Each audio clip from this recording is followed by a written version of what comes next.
Welcome to the SpaceHunterM video store. Today we're going to review Invasion of Astro-Monster, also known as Godzilla vs. Monster Zero. Planet X Invasion. Invasion from outer space.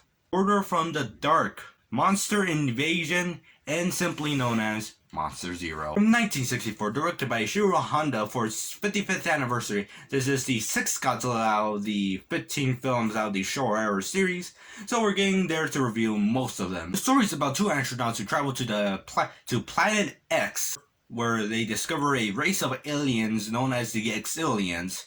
Hence, the Exilians ask the people of Earth to borrow Godzilla and Rodan, who are currently hiding nearby a lake in Japan, in order to fight off a giant monster on their planet known as Monster Zero, which is revealed to be King Ghidorah. So Earth agrees to let them borrow both of the monsters. Both Godzilla and Rodan were managed to scare off Ghidorah away, but the Exilians had other intentions. All along they had control of Ghidorah, and they used all three monsters to invade Earth. All three of them arrive there and begin destroying Japan. How will they stop this? You have to watch the movie. In any case, so that's the plot of the film. The movie is really good. I did really like its acting. The special effects editing are really well done. The suit acting and miniatures are also really well done with the special effects. There is a few things I do question about both Godzilla and Rodan being in space. And that is a very obvious question. No, not the one where Godzilla is doing a victory dance. No, it's the question is that how could both of them breathe in space? Like, part Godzilla could have a pass because, theoretically speaking, he could breathe underwater. But what about Rodan? Rodan is really an underground monster, not really a monster who will go through, like, currents of different types of air or, like, underwater. But then again, there is that one scene in Rodan from his debut film where he does go down in the water and all that. But it wasn't for that long. So I'm questioning the things like how the both monsters breathe in space in the first place. Also, Ghidorah, I probably just passed that Ghidorah breathing both in regular Earth's atmospheres and its actual Planet X atmosphere where there's absolutely none. So yeah, that is a thing to question about, but hey, it's a fictional movie. So I will give it 4.2 out of 5 stars. So I only own the film on Blu-ray in the Criterion Collection Showa Era set here, the Showa Era collection.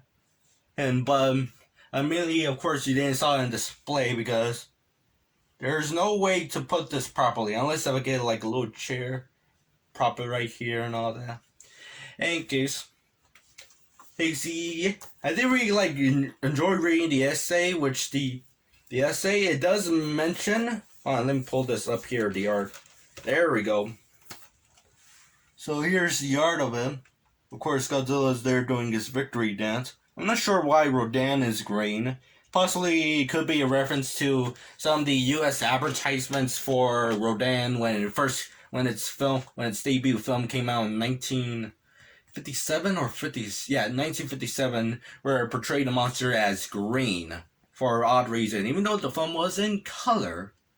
But in any case, but the essay does mention that the film reuses footage from Rodan and from 1956 and the year before Ghidorah the 3D monster, which I did not notice in the actual film itself.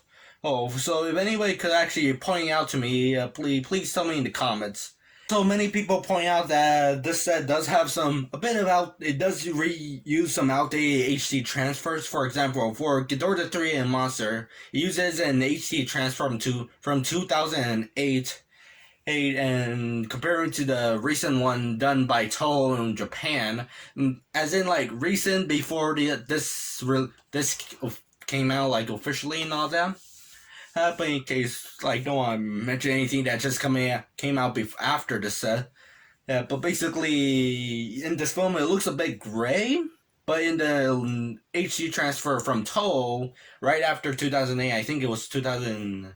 I forgot the year, but I will leave a link in the comparison down in the description.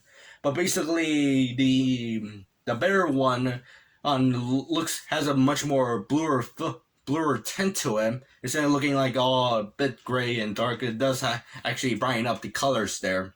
From an interview of Steve Ryfle, who helped make write the essays for this release, with also Ed. I'm not going to pronounce his last name, so I'm going to put it right here. There you go. You could have a long time pronouncing that. But in case, so basically, Steve and Ed both like helped write the essays for this itself. So Steve Ryfle mentions that basically when Criterion was doing this release, Toho providing them the HD transfers. So the Criterion Collection, they didn't really have to do any restorations at all. So yeah, that is very interesting to know about. Feature disc. It does have a documentary where it shows some unused footage it's used in Monster Zero. Basically, the documentary is about Toho's unused special effects footage. It does show some Monster Zero. Oh, and it is interesting to watch how they basically edit and to compare it from the final version of the film, because there's like these shots in the film itself where Godzilla's foot is basically like kicking through or stomping like any of some of the houses and buildings. In the unedited footage, you can see that they actually had to like edit out or remove some shots here and there, mainly because the metal pipe that was like holding the leg, where they were basically like swinging around, like stomping it around, you can actually see in frame, which conveniently enough the documentary does add some sound effects here and there and all that to give that appeal. In any case, overall, it's a really good film. I suggest you get the Criterion Collection set, even though it does have its flaws, like others will say. But I will still recommend it because you get all 15 films themselves. I would leave a link to the comparison video in the description, which I'm forgetting if it's done by SpaceHunterM or the H-Man. Also leave the link to the interview of Steve Ryfle talking about the collection, the Criterion set itself, and also how to basically provide the HD transfers. But in any case, so that's all the review. Have a nice day. Later on, come back to our video store.